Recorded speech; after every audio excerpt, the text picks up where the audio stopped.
Assalamualaikum warahmatullahi wabarakatuh. Fase oral pada bayi usia 8 bulan. Menurut Mon dan kawan-kawan yang menyatakan bahwa perkembangan merupakan suatu proses menuju kesempurnaan yang tidak bisa terulang kembali. Perkembangan diartikan sebagai suatu perubahan yang bersifat tetap dan tidak bisa kembali. Misalnya, perkembangan secara fisik, perubahan bentuk dan fungsi fisiologis akan berubah sejak anak-anak dan terus tumbuh ke arah menjadi manusia dewasa. Fase oral bayi terjadi dimulai ia menginjak usia 4 bulan dan akan berakhir sendiri di usia 12-18 bulan.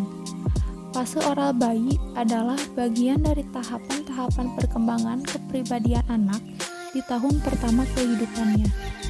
Pada fase ini, bayi belajar mengenali lingkungan lewat mulutnya, sekaligus untuk memenuhi rasa penasaran dan kepuasan pribadinya.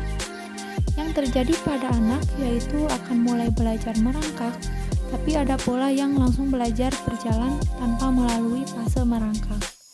Di antara bayi yang belajar merangkak, ada juga yang tidak merangkak maju, melainkan mundur.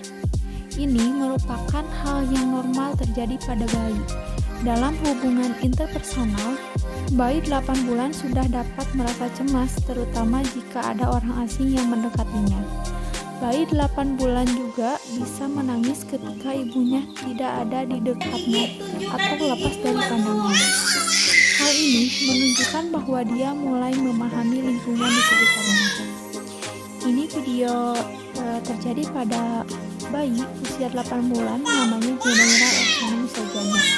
Kebiasaan yang sering dia lakukan adalah yang pertama, duduk sendiri tanpa sandaran, yang kedua, mengguling-gulingkan tubuhnya, yang ketiga, berganti posisi dari berbaring menjadi tengkurap, yang keempat, menjerit-jerit, yang kelima, menirukan suara yang didengarnya seperti dada, yaya, yang keenam, tertawa saat diajak bercanda, yang ketujuh, memegang mainan, yang kedelapan, berusaha mengambil mainan yang jauh darinya, dan yang kesembilan, mengonsumsi makanan yang bisa dipegangnya. Terima kasih.